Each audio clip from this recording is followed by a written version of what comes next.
Long ago, in a land of tall mountains, shining rivers, in a deep, dark forest, there was a grand castle. Inside this castle lived a little princess named Snow White. From the day she was born, everyone admired her. Her skin was as pure and white as freshly fallen snow. Her lips were as red as roses blooming in spring, and her hair was as black and shiny as polished ebony wood. She was gentle, kind, and full of laughter. The people of the kingdom loved her dearly, but inside the same castle lived someone who did not love her, the queen, Snow White's stepmother. The queen was beautiful, yes, but she was also proud and selfish. She wanted to be the most beautiful woman in the whole wide world. And for this, she had a secret. In her room stood a magical mirror that could speak. Every day, the queen would step in front of the mirror and ask the same question. Mirror, mirror on the wall, who is the fairest of them all? The mirror always gave the answer the queen wanted to hear. You are my queen. You are the fairest of them all. Hearing these words made the queen smile with pride. She thought no one could ever be more beautiful than her. But one quiet morning, when the queen asked the mirror her usual question, something very strange happened. The mirror did not say her name. Instead, it answered in a calm and clear voice. Snow White is the fairest of them all. The queen froze. For a moment, she thought she had heard it wrong. She asked again, but the mirror only repeated the same words. Snow White is the fairest of them all.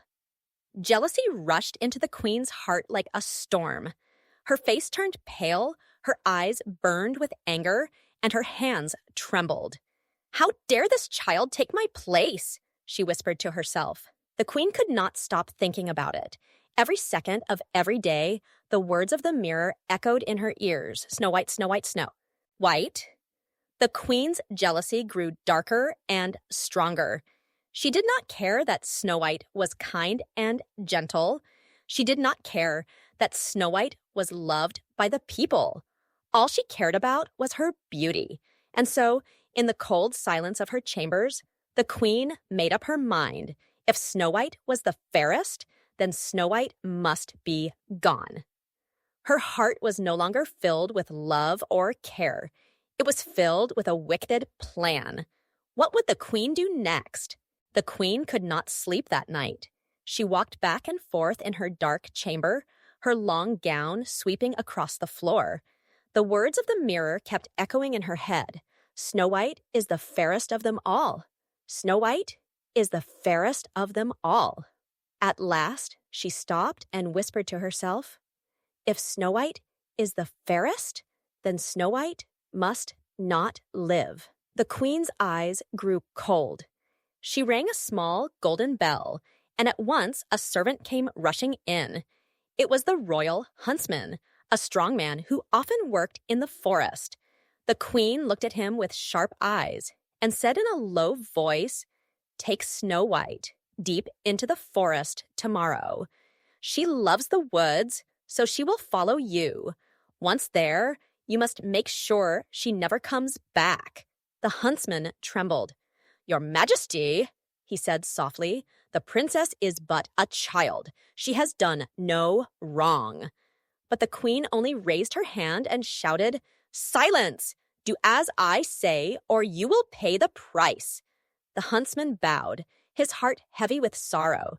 He could not refuse the queen, yet he could not bear the thought of harming sweet Snow White. The next morning, the queen called Snow White and said, my dear, you should go for a walk in the forest. The air will do you good. The huntsman will guide you. Snow White, innocent and kind, agreed at once. She smiled at the queen, not knowing the dark plan that hid behind those painted lips. Hand in hand with the huntsman, she entered the forest. At first, the birds sang and the sun shone through the trees, but soon the path grew darker and the forest grew thicker. Snow White looked around and felt a little afraid. At last, the huntsman stopped. His hands shook, and his face was pale. He fell to his knees and cried, "Dear princess, forgive me! The queen ordered me to take your life, but I cannot do it. You are too kind, too pure. Run deep into the forest and never return, and to the castle. If you stay, the queen will find you." Snow White gasped. Tears filled her eyes. She did not understand why her stepmother hated her so much, but she knew she had no choice. With a heavy heart, she thanked the huntsman for sparing her life. Then she turned and ran. She ran past tall trees and thorny bushes. She ran until her dress tore and her shoes were muddy. Strange shadows seemed to follow her, and the hooting of owls made her shiver. The forest felt alive, whispering and creaking in the night. Snow White did not stop. She only ran deeper and deeper into the darkness, not knowing where the path would lead. Snow White ran and ran until she could run no more. Her legs ached, her breath was short, and her eyes were filled with tears. The forest around her was dark and full of strange noises. Every shadow looked like a monster, and every rustle of leaves made her heart beat faster. At last, when the moon began to rise, Snow White saw a tiny light shining in the distance. She wiped her tears and slowly walked toward it. Through the trees, she found something surprising. A small, cozy little cottage hidden deep in the woods.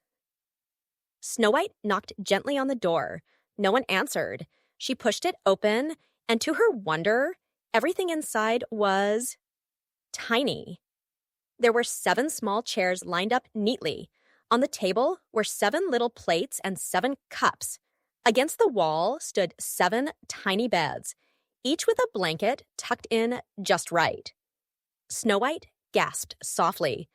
"Oh, how sweet this little home is," she whispered. "But who could live here?" She was so tired and hungry that she sat down at the table. She tasted a little food from each plate and drank a sip from each cup.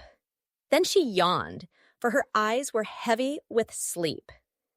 One by one, she tried the beds. Some were too hard, some too soft, but at last she found one that was just right. Curling up, Snow White closed her eyes and drifted into a gentle sleep. While she slept, the owners of the cottage were walking home from their work in the diamond mines. They were not ordinary men. They were 7 cheerful dwarfs, each with a long beard and twinkling eyes. They sang and laughed as they walked, carrying lanterns to light the way. But when they reached their cottage, they stopped in surprise. "Look," said one, "someone has been eating from my plate." "And drinking from my cup," cried another. "Even sitting in my chair," added a third. They looked around the room, puzzled. Then they saw something even more surprising. In the corner, on one of their little beds, lay a young girl fast asleep. The dwarfs tiptoed closer. Their eyes grew wide at the sight of her rosy cheeks and ebony hair. "Who is she?" whispered one. "Such a beautiful child," said another. "Shh, let her rest," said the eldest. And so the 7 dwarfs stood around her bed, watching with wonder. None of them knew that this girl would soon change their lives forever. The next morning, Snow White slowly opened her eyes. At first, she thought she was dreaming, for 7 smiling faces were looking right at her. "Good morning," said the dwarfs all together. Snow White sat up quickly, a little shy, but not afraid. She told them her name, and soon her story poured out about the queen, the huntsman, and how she had run into the dark forest. The dwarfs listened with kind hearts. When she finished, the eldest dwarf stroked his beard and said, "Stay with us, Snow White. You will be safe here. We will protect you." Snow White smiled for the first time in days. "Oh, thank you. I will cook and clean for you and keep this little cottage tidy." From that day on, Snow White lived happily with the 7 dwarfs. She swept and baked while they worked in the mines. In the evenings, they laughed and sang together. For a while, Snow White forgot her fears. But far away in the castle, the queen had not forgotten her. One morning, she stood before her magic mirror again and asked the question she always asked. Mirror, mirror on the wall, who is the fairest of them all? The mirror's reply was sharp and clear. Snow White, who lives with the Seven Dwarfs, is the fairest of them all. The queen's face turned dark with rage. So the huntsman betrayed me, she hissed. Very well. If I want something done right, I must do it myself. And so the queen began to scheme. She used her magic to change her form, twisting her beauty into the shape of a bent old peddler woman. With a basket in hand, she left the castle and made her way to the dwarf's cottage. Snow White was alone that day, humming as she swept the floor. She looked up when she heard a knock at the door. "Good day, my child," croaked the old woman. "Would you like to buy some pretty laces for your dress?" Snow White, innocent and trusting, let the woman inside. She admired the laces and allowed the woman to tie them on her gown. But the laces were pulled so tight that Snow White could hardly breathe. She fainted and fell to the floor. Luckily, the dwarfs returned just in time.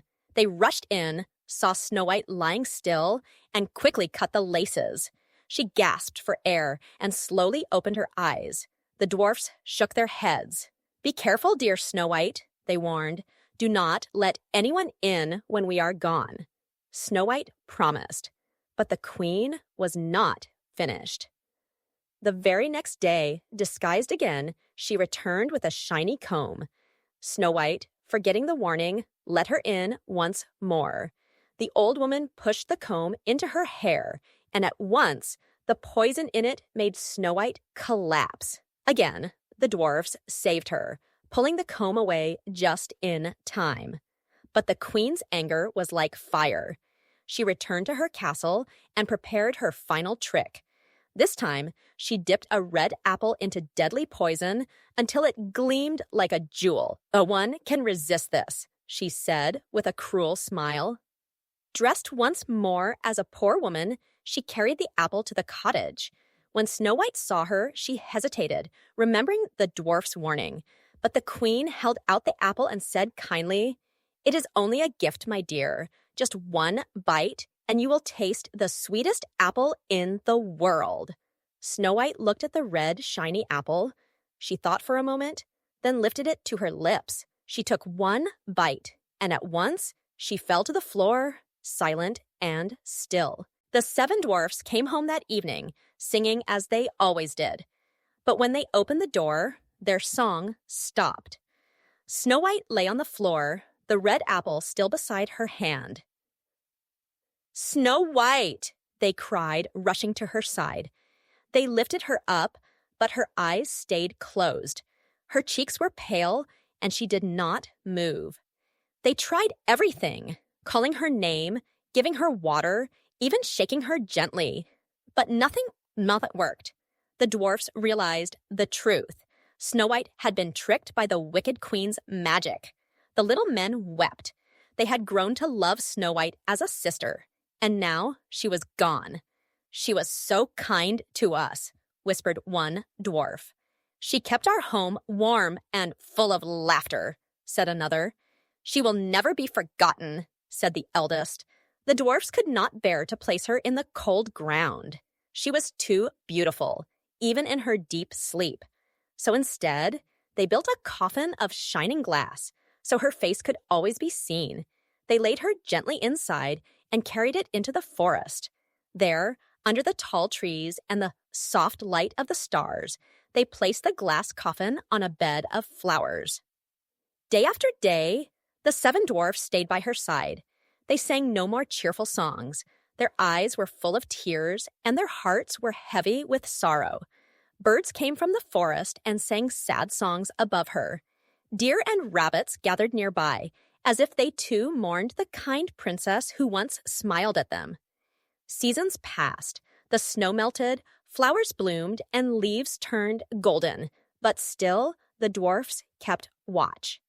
They never left her side, for they could not say goodbye. And so Snow White rested in silence, her beauty unchanged, as if she were only sleeping. But far away, in the grand castle, the wicked queen stood before her mirror once more. "Mirror, mirror on the wall," she asked, her voice sharp with pride, "who is the fairest of them all?" At last the mirror replied, "You are my queen." The queen laughed, thinking she had finally won, but the story was not yet over. For fate was already leading someone very special into the forest, and someone who would change everything. One bright morning, when the sun shone warmly through the forest, a young prince rode by on his horse. He was exploring the woods when he suddenly saw something unusual among the trees. A group of dwarfs gathered around a glass coffin. Curious, the prince stepped closer, and there, inside the coffin, he saw Snow White. Her face was as lovely as ever, her lips still red, her skin still fair. She looked as if she were only asleep.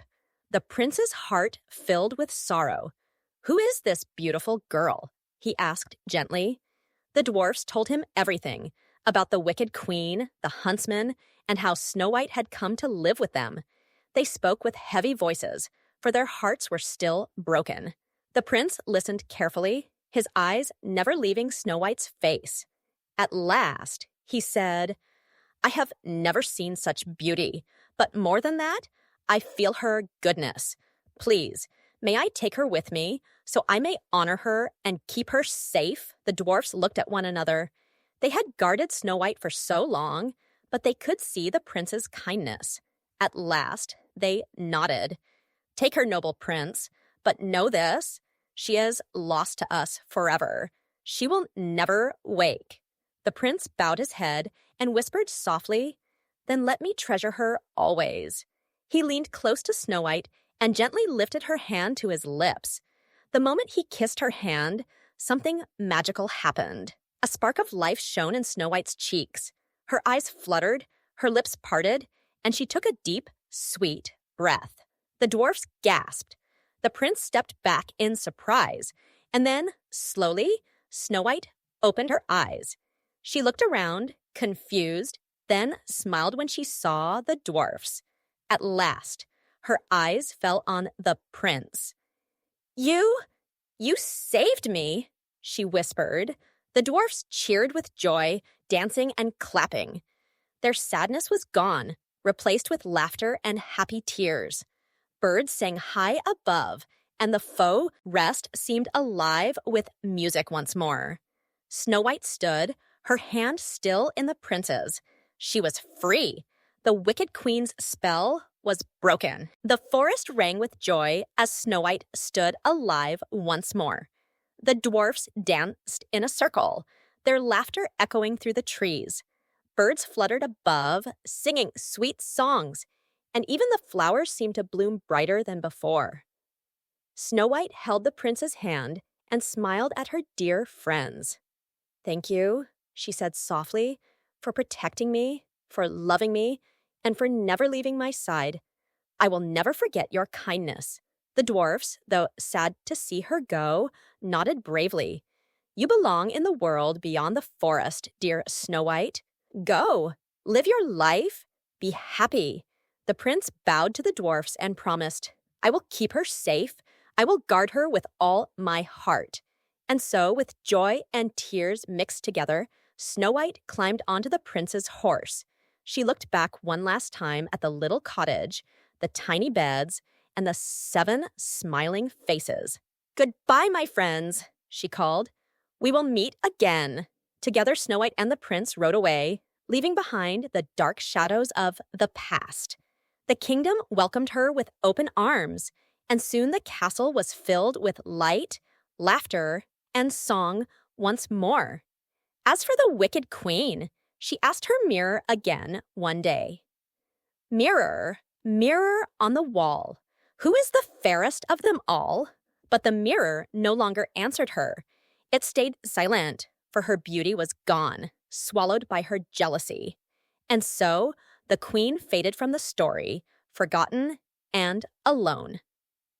Snow White, however, lived on in happiness. She and the prince filled their castle with kindness, music, and love. And the memory of her gentle heart spread across the land. The story reminds us all, kindness and goodness always shine brighter than envy and hate. And from that day forward, Snow White's tale was told again and again as a promise of hope, friendship, and love. And so they lived happily ever after.